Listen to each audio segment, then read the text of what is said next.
हाँ तो hello good evening students. कल हम लोगों ने कहाँ था पढ़ा था उदाहरण। हम लोगों ने कल क्या था जाना था उदाहरण। एक्सरसाइज 1.3 स्टार्ट होने से पहले हम लोगों ने उदाहरण देखा था कुछ उसका। तो कैसे उदाहरण को हम लोगों ने कल सॉल्व किया था। आज हम लोग क्या जानेंगे एक्सरसाइज 1.3 के बारे में। कितना प्रश्न दिया वो सब हम लोग क्या करेंगे सॉल्व करेंगे। तो बढ़ते हैं हम लोग पहले प्रश्न की ओर। पहले प्रश्न क्या होगा देखिए यहाँ पर बोर्ड पर सबसे पहला प्रश्न क्या लिखा है, सिद्ध कीजिए कि रूट 5 एक अपरिमेय संख्या। क्या बोल रहा है, सिद्ध करने किसको, अपरिमेय संख्या को। रूट 5 को अपरिमेय संख्या है। तो हम लोगों ने पहले पढ़ा था अपरिमेय संख्या किसको बोलते हैं। अपरिमेय संख्या किसको बोलते हैं, जिसे हम लोग पी बाई क्यू के रूप में नहीं लिख सकते, उसे क्या बोलते हैं, अपरिमेय संख्या। चलिए हम लोग सिद्ध करते हैं। सबसे पहले क्या लिखेंगे, हल। हल लिख दिए। हाँ अब क्या था यहाँ पर प्रश्न क्या दिया, अपरिमेय। अपरिमेय दिया तो हम लोग क्या मानेंगे, परिमेय। अपरिमेय दिया है प्रश्न में तो क्या मानेंगे, परिमेय।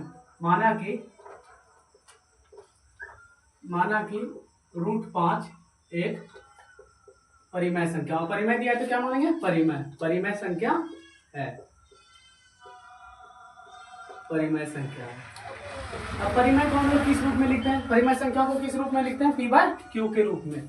क्योंकि जिसे परिमेय संख्या किसे बोलते हैं, जिसे पी बाय क्यू के फॉर्म में हम लोग लिख सकते हैं। तो परिमेय संख्या, तो परिमेय को किसमें मानेंगे, पी बाय क्यू के फॉर्म में। मान लिए इक्वल टू इधर क्या दिया गया, रूट 5। यही ना सिद्ध करना, रूट 5। और थोड़ा सा ब्रैकेट में हम लोग क्या लिखेंगे, जहां पी और क्यू हमारे पास क्या है, पूर्णांक। पी और क्यू एक क्या है, पी और क्यू एक पूर्णांक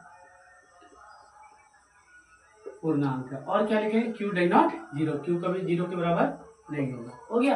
अब इसके आगे दोनों तरफ क्या बोले थे, यहाँ तक तो कर लिया। उसके बाद क्या बोले थे, दोनों तरफ सिर्फ इसका वर्ग कर दीजिए। यहाँ पर लिखेंगे दोनों तरफ वर्ग, मतलब क्या होता है, स्क्वायर। दोनों तरफ वर्ग करने पर किसका वर्ग करेंगे हम लोग, ये पी बाई क्यू और रूट 5 का। क्या लिखेंगे इधर, पी बाई क्यू पर स्क्वायर। वर्ग मतलब स्क्वायर, इक्वल टू क्या होता है, रूट 5 पर क्या करेंगे हम लोग, स्क्वायर कर लिए। अब यहाँ पर देखिए रूट से क्या हो गया 5, रूट और स्क्वायर क्या हो गया, कैंसिल हो गया क्या। अब इसको हम ब्रैकेट से बाहर निकालते हैं। ब्रैकेट से मतलब दोनों पर पी बाई क्यू, दोनों पर नहीं स्क्वायर है, तो ब्रैकेट से बाहर निकालेंगे तो क्या हो जाएगा, पी स्क्वायर बटे क्यू स्क्वायर हो गया। और इधर क्या बच गया हमारे पास, 5 हो गया। यहाँ तक हो गया। अब हम लोग क्या करेंगे, क्रॉस गुना। इसके नीचे कोई नहीं है तो एक अपने मन से मान लिए। अब इसको क्रॉस गुना कीजिए तो क्या हो जाएगा हमारे पास, पी स्क्वायर इंटू क्रॉस गुना कीजिए, पी स्क्वायर इक्वल टू क्या हो गया, पी स्क्वायर इक्वल टू क्या हो गया, 5 क्यू पर स्क्वायर हो गया क्या। इसको हम लोग फर्स्ट समीकरण मान लेते हैं। क्या मान लेते हैं, फर्स्ट समीकरण। यहाँ तक आप लोग स्क्रीनशॉट ले लीजिए ताकि हम आगे बता पाए। हम लोगों ने यहाँ पर क्या दिया, पी स्क्वायर इक्वल टू क्या, क्रॉस गुना किया तो क्या आया, पी स्क्वायर इक्वल टू 5 के स्क्वायर। इसको कौन सा समीकरण मान लिया, फर्स्ट समीकरण। अब हम लोग इसको सॉल्व करते हैं थोड़ा।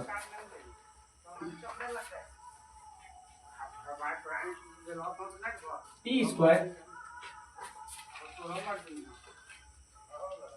क्या था हमारा फर्स्ट समीकरण, पी स्क्वायर इक्वल टू क्या आया था, 5 क्यू पर स्क्वायर। यही आता ना फर्स्ट समीकरण। हाँ फर्स्ट समीकरण। अब हम लोग देखिए यहाँ पर क्या करते हैं, यहाँ से क्यू निकालते हैं। क्या निकालते हैं, क्यू। अगर क्यू स्क्वायर क्या है, 5 का मल्टीपल है। 5 अगर गुना में इस पर आएगा तो किसमें आ जाएगा, वो भाग में। पी स्क्वायर इक्वल टू कितना आ गया, 5। अब इस बात को इस जगह समझना, पी स्क्वायर इक्वल टू 5 कैसे विभाज्य होगा। देखिए 3 पर स्क्वायर, अगर 3 लिखते हैं क्या 3 से कट रहा है क्या, हाँ कट रहा है। कटेगा नहीं कटेगा, ये तो कटेगा। इधर स्क्वायर कर दिया इसका तो कितना हो जाएगा। उसके बाद इस जगह देखिए 4 बटे अगर 4 लिखते हैं ये भी कटेगा, 3 बटे अगर 3 लिखते हैं तो ये भी कटेगा। उसी तरह यहाँ पर क्या, पी स्क्वायर बटे 5 है, तो पी स्क्वायर 5 से क्या हो रहा है, विभाजित। तो इस जगह लिखेंगे अतः पी स्क्वायर 5 से विभाजित है तथा पी भी क्या है, जैसे 3 स्क्वायर 3 से विभाजित था, उसी तरह 3 भी क्या है, 3 से विभाजित। उसी तरह पी भी क्या है, 5 यहाँ पर विभाजित। पी भी किससे विभाजित, 5 से विभाजित है। यहां तक हो गया। अब हम लोग चलते हैं फर्स्ट समीकरण की ओर। फर्स्ट समीकरण हमारा क्या दिया गया, समीकरण 1 में p इक्वल टू कितना रखेंगे, प्रश्न में जो दिया रहेगा। प्रश्न में यहाँ पर कितना है, 5। अगर इस जगह 2 देता तो क्या रखते हैं, 2r। 5 दिया है तो कितना रखेंगे, 5r। 5 दिया, अगर 7 दिया रहेगा तो क्या रखेंगे इसका, 7r। 9 दिया रहेगा तो क्या रखेंगे इसका, 9r। अगर 3 दिया रहेगा तो क्या रखेंगे, 3r। प्रश्न में हमारा कितना दिया, 5, तो क्या रखेंगे इसका 5r रखने पर। किसमें, समीकरण 1 में। समीकरण 1 देखिए हमारे पास क्या आया है, P square equal to 5 Q पर स्क्वायर है। अब किस के, पी के जगह पर क्या मान रखेंगे, 5r। 5 बार पर क्या हो जाएगा, यहाँ पर स्क्वायर है, स्क्वायर तो पहले से था स्क्वायर, उसके बाद इधर क्या हो गया 5 क्यू पर स्क्वायर हो गया। अब इसको अगर जब हम मल्टीप्लाई करते तो क्या आ जाएगा 5r into 5r equal to क्या हो गया 5 क्यू पर स्क्वायर हो गया क्या। हाँ, अब इसको अगर यहाँ सॉल्व करते हैं तो क्या हो जाएगा 25r पर स्क्वायर हो गया, इधर कितना हो गया 5 क्यू पर स्क्वायर। अब देखिए 5 से 25 कैंसिल हो गया, कितना बार में 5 बार में, 5 बार में हो गया। अब थोड़ा सा इस जगह लिखेंगे क्या 5r स्क्वायर इक्वल टू क्या हो गया क्यू पर स्क्वायर। अब इसको यहाँ पर देखिए 5 इसमें क्या है आर स्क्वायर का गुना है ना 5, अगर उस पार भेजेंगे तो क्या आ जाएगा भाग में आ जाएगा। R square equal to Q square, ये गुना में तो इस पर आएगा तो किसमें आएगा भाग में हो गया। यहाँ पर सेम रीजन था, यहाँ पर देखिए यहाँ पर कैसे था पी स्क्वायर इक्वल टू 5 से विभाज्य हो रहा था, यहाँ पर भी क्या है क्यू स्क्वायर 5 से विभाज्य हो गया, तो होगा क्या हाँ होगा, तो लिखेंगे अतः क्यू स्क्वायर 5 से विभाज्य मिटा देते हैं इसको, विभाज्य है। और क्या है क्यू भी क्या हो रहा है हमारा, क्यू भी 5 से विभाज्य हो रहा है।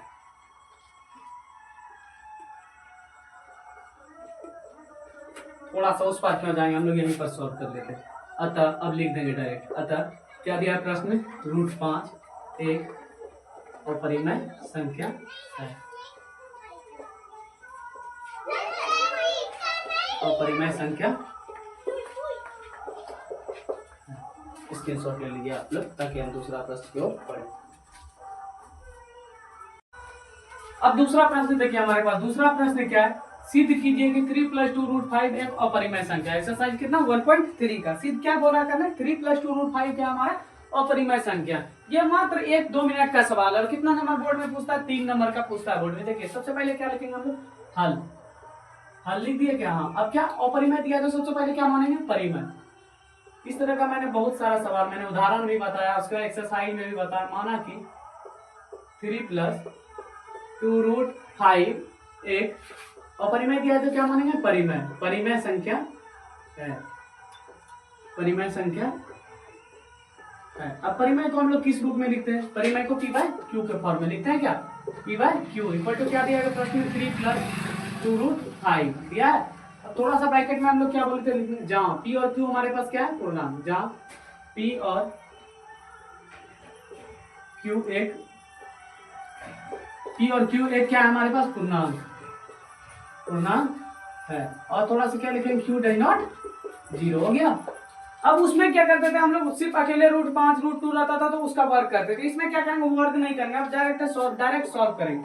p कितना हो गया q, इधर देखिए इधर क्या 3 है ना, वो 3 किसमें प्लस में, इस पर आएगा तो किसमें हो जाएगा माइनस में, बराबर इधर क्या बच गया 2 √5 बच गया क्या। अब देखिए परिमेय और अपरिमेय को हमको क्या करना अलग करना है, परिमेय और अपरिमेय को अलग करना। ये 2 किसमें है उसमें गुना में है ना, इस पर आएगा तो किसमें हो जाएगा भाग में, तो क्या लिखेंगे p/q -3 भागा कितना हो गया, ये गुना में इस पर आएगा तो कितना हो गया भागा 2 इक्वल टू क्या हो गया √5। देखिए ये इतना सही मात्र सवाल था। अब लिख देंगे ये पार में जो आया ये क्या हो गया हमारा परिमेय, और इस पार में जो आया ये √5 क्या है हमारा अपरिमेय संख्या लिखेंगे।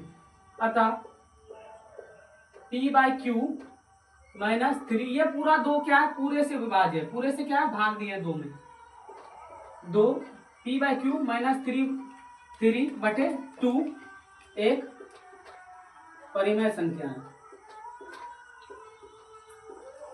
परिमेय संख्या है तथा √5 हमारे पास क्या है √5 एक अपरिमेय संख्या, अपरिमेय संख्या है। अब क्या लिखते हैं हम लोग, परिमेय और अपरिमेय कभी बराबर होता है क्या, नहीं होता। अपरिमेय डज नॉट परिमेय लिख दिए, अपरिमेय डज नॉट परिमेय। और प्रश्न में क्या था देखिए परिमेय डज नॉट अपरिमेय। अब क्या लिखेंगे, अतः क्या प्रश्न 3 + 2 √5 एक अपरिमेय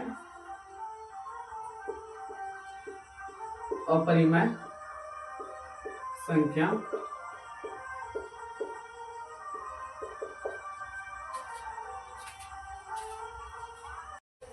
अब देखिए हमारे पास तीसरा प्रश्न क्या है, सिद्ध कीजिए कि निम्नलिखित संख्याएं अपरिमेय है।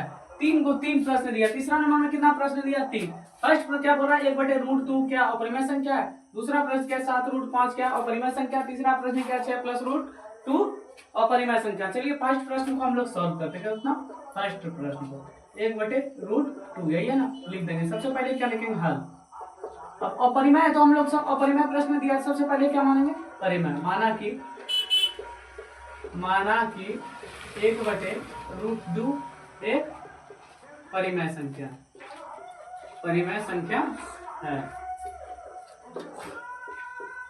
परिमेय संख्या है। अब परिमेय को हम लोग किस रूप में लिखते हैं? P/Q के फॉर्म में। P/Q इक्वल टू कितना हो गया? 1/√2। और ब्रैकेट में थोड़ा सा क्या बोले थे? लिख देना क्या? जहां P और Q क्या हमारे पास? P और Q एक पूर्णांक, P और Q क्या हमारे पास? एक पूर्णांक है। और क्या लिखेंगे? Q dot 0। अब देखिए यहाँ पर P/Q के फॉर्म में लिख दिया, इसको लिख दिया। अब थोड़ा सॉल्व करते हैं इसको। देखिए क्रॉस मल्टीप्लाई कीजिए। क्रॉस मल्टीप्लाई करेंगे तो क्या आ जाएगा? P√2 √2 P लिखते हैं डायरेक्ट। क्या? √2 P हो गया। और इधर क्या होगा? Q ने 1 से मल्टीप्लाई किया तो क्या हो गया? Q। क्या करना है हमको? अलग। अपरिमेय को क्या करना? अलग करना है। तो यहाँ पर क्या लिखेंगे? √2 लिख दिए। अब ये देखिए ये किस में है? गुना में, तो इस पर आएगा तो किस में आ जाएगा? भाग में। Q बटे क्या हो गया? P हो गया। देखिए अलग हो गया क्या? अपरिमेय संख्या अलग हो गया और अपरिमेय संख्या क्या हो गया? अलग हो गया। तो अब हम इसको थोड़ा सा लिखेंगे क्या? अतः √2 हमारे पास क्या है? √2 एक अपरिमेय संख्या है तथा Q बटे P एक परिमेय संख्या। बस देखिए कितना इजी सवाल है ये। 3 नंबर में पूछ देता है कभी कभी बोर्ड में। तथा Q/P एक परिमेय संख्या है। लिखिए संख्या है। अब क्या लिखें? थोड़ा सा यहाँ पर। अतः प्रश्न में कितना दिया गया था? 1/√2। अतः 1/√2 एक अपरिमेय संख्या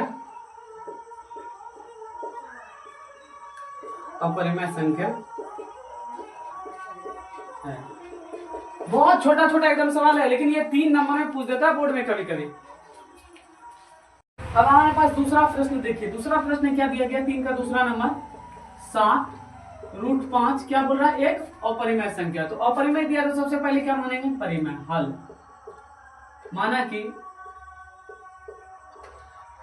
7√5 एक परिमेय संख्या है। लिख दिया। परिमेय को किस रूप में हम लोग लिखते हैं? P/Q के रूप में। P/Q इक्वल टू कितना हो गया? इधर 7√5 हो गया क्या? और थोड़ा सा ब्रैकेट में क्या बोले थे लिखने? जहां P और Q हमारे पास क्या है? पूर्णांक। जहां P और Q एक पूर्णांक है। लिख दिए। अब क्या लिखेंगे? Q डॉट 0 लिख दिए क्या? अब थोड़ा सा यार इसको सॉल्व कीजिए। P/Q देखिए यहाँ से क्रॉस मल्टीप्लाई कीजिए। इसके नीचे कोई नहीं तो कितना आ गया? नहीं, क्रॉस मल्टीप्लाई नहीं करना। P/Q ये गुना में तो है ही, इसको गुना में तो इस पर लाएंगे तो किस में आ जाएगा? दोनों पर भाग में आ जाएगा। 7 इधर क्या बच गया? √5 हो गया क्या? हाँ हो गया। √5 और परिमेय और वो परिमेय अलग हो गया तो हम लोग लिख देंगे क्या? अतः P/Q भागा 7 एक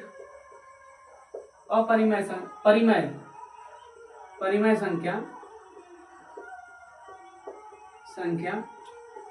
है तथा √5 एक अपरिमेय संख्या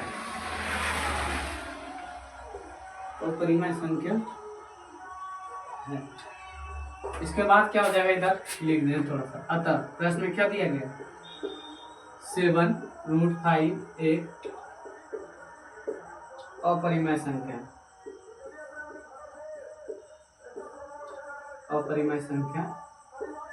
है।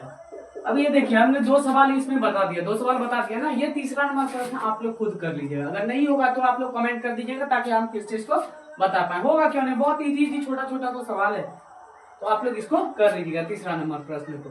आज की क्लास यहीं तक हम लोग क्या करते हैं? समाप्त करते हैं। मिलते हैं अगली क्लास में एक्सरसाइज 1.4 में।